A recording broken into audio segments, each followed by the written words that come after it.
So the next topic which we will be going to study is what is cell. So what do you understand by this term, that what is cell?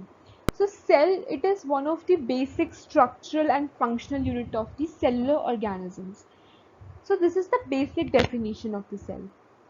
So from the group of cells will form the tissue, and the group of tissue will form the organs, and then it will form the organ system.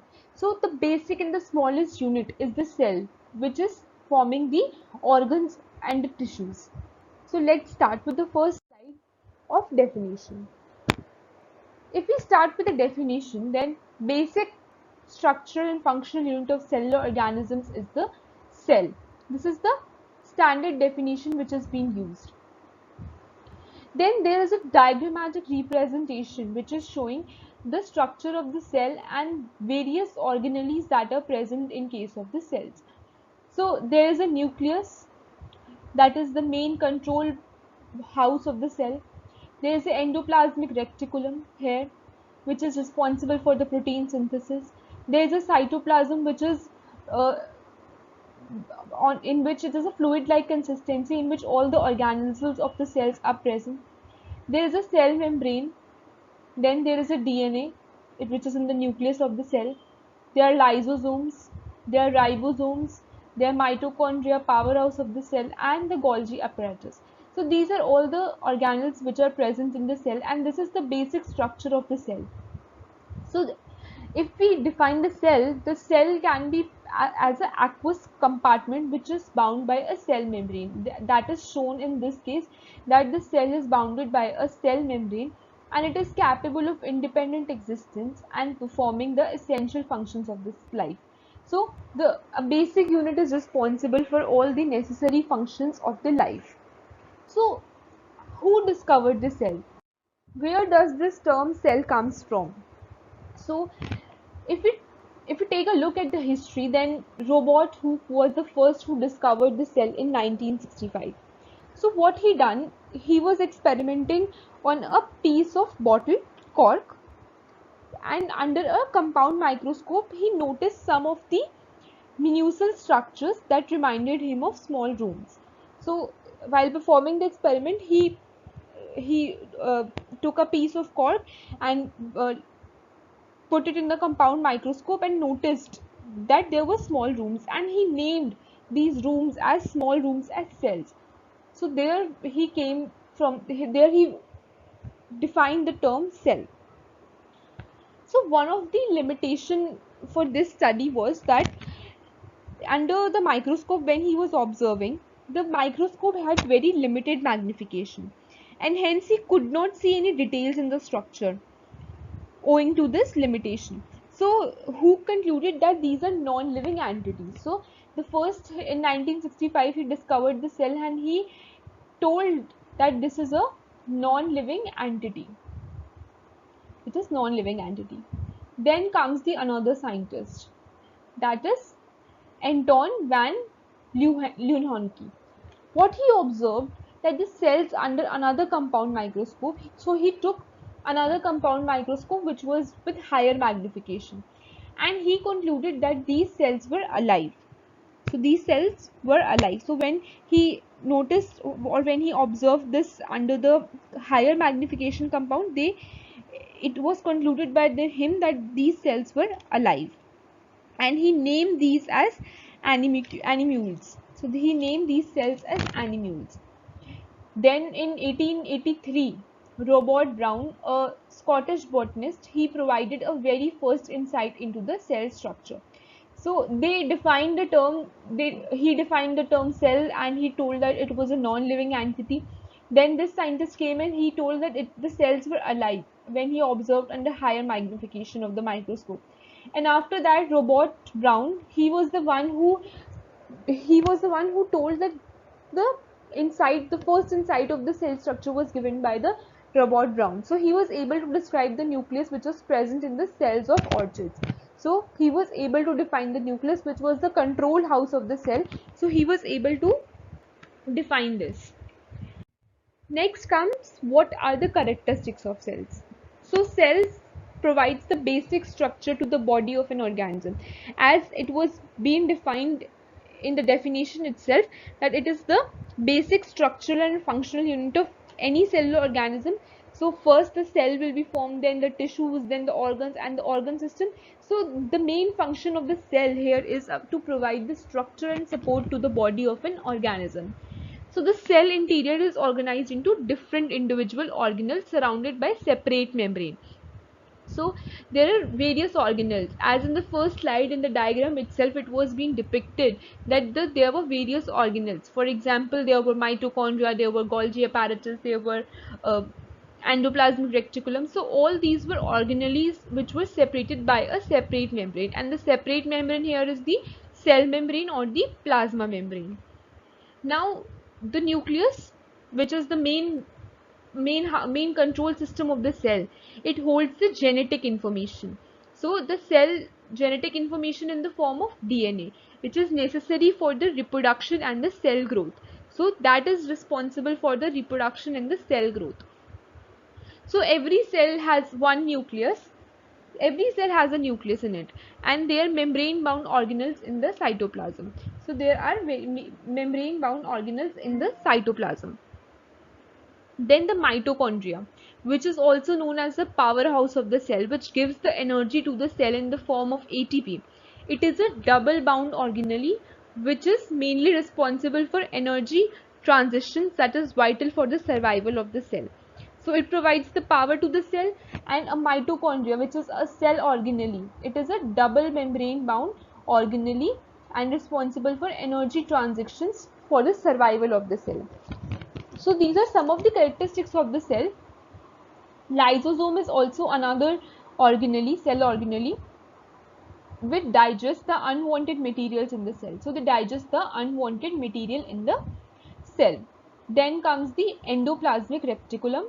So endoplasmic reticulum, it plays a major role in the synthesis of the protein. So it is it plays a significant role in the internal organization of the cell by synthesizing selective molecules and processing, directing and sorting them to their appropriate locations. So we will be discussing each of these organelles in detail in the diagram which is being depicted in the next slides. Now we have talked about cell, we have talked about the history of the cell, and what are the characteristics of cell. Now what are the two types of cells? First is the prokaryotic cell and the second is the eukaryotic cell.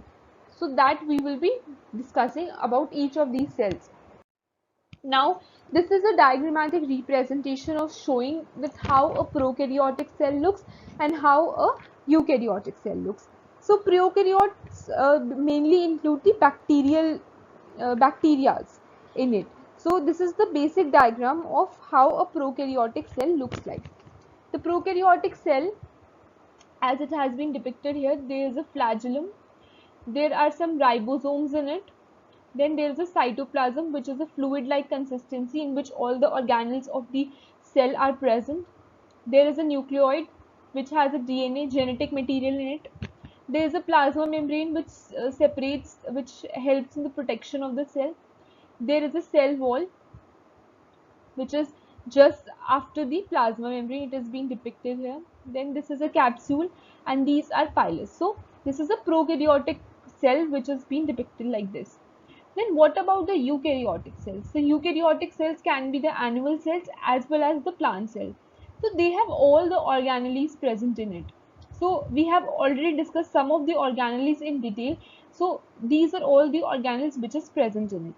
So if we talk about the one basic difference which a prokaryotic and eukaryotic have, that is the cells have membrane bound membrane bound nuclei, which is called as eukaryotic. So in this a nuclear membrane is present in case of eukaryote, so that is called the eukaryotic cell. Whereas when the cells that lack a membrane bound nucleus, they are called the prokaryotic cells. So that do not have a nuclear membrane outside it, they are called the prokaryotic cells. And eukaryotic cells, if we talk about eukaryotic cells, then they have a much more complex intracellular organization with internal membranes as compared to the prokaryotic cells. For example, it is also been shown in the diagram here that there are various organelles which are present in eukaryotic cells, and each of the organelles have a separate function to perform in the cell. But whereas in prokaryotic cells, the structure is not that complex. It is only representing few parts of the cells here. So besides the nucleus, eukaryote cells have other membrane-bound organelles like the endoplasmic reticulum, Golgi apparatus, lysosomes, mitochondria, vacuoles, etc. And the region in which it is lying between the plasma membrane and nucleus, it is called as the cytoplasm of the cell.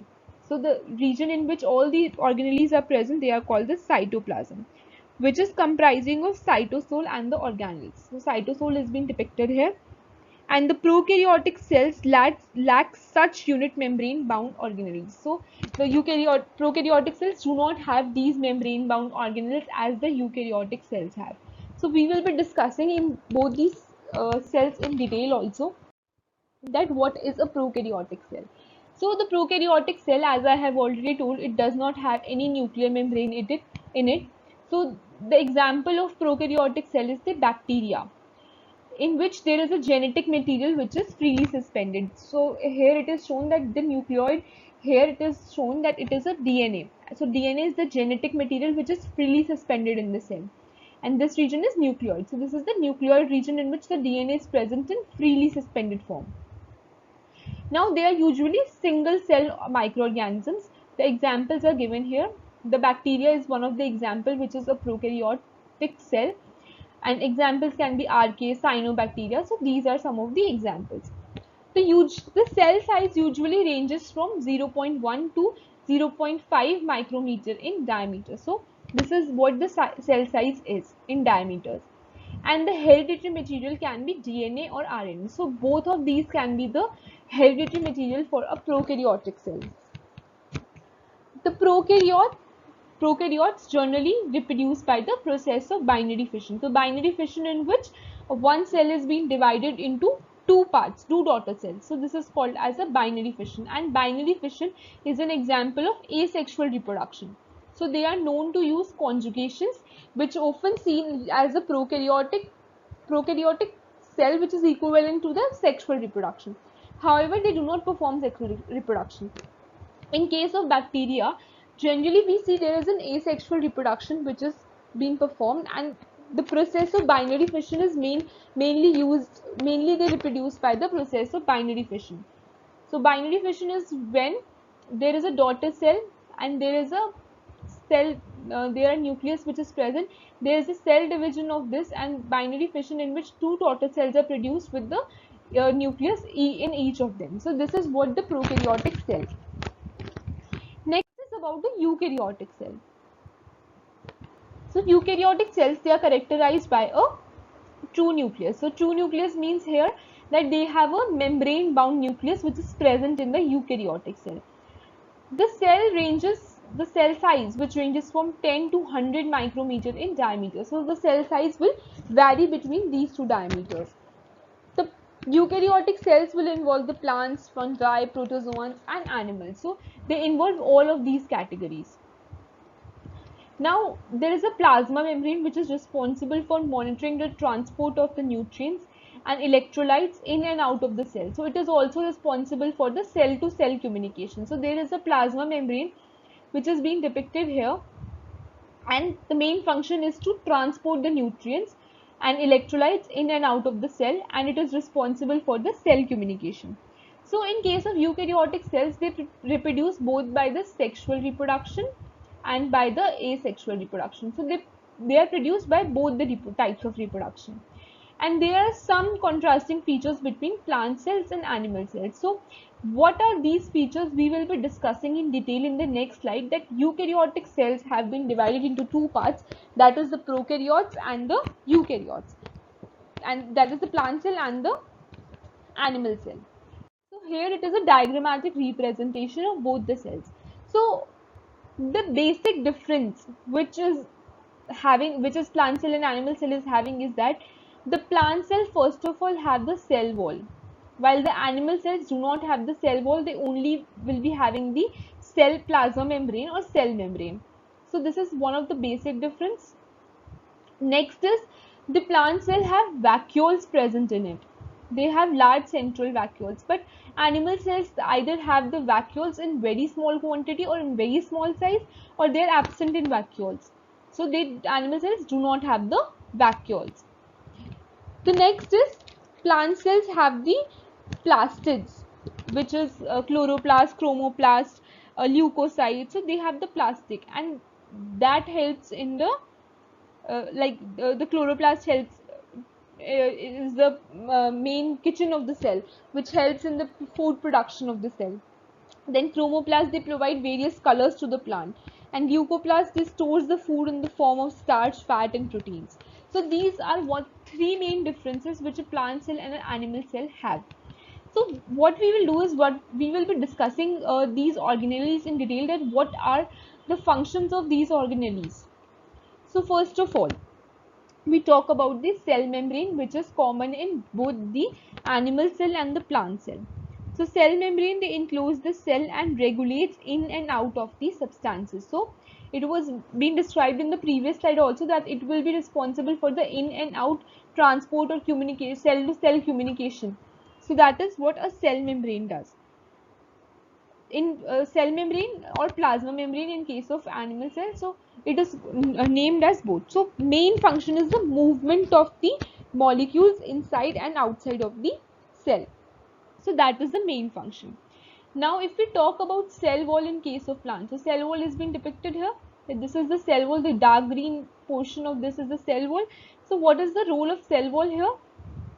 Cell wall is mainly composed of cellulose and chitin, and the main role is that a living plant cell loses water through osmosis, and the shrinkage or contraction of the contents of the cell away from the cell wall. So there, that is what happens in case of the cell wall.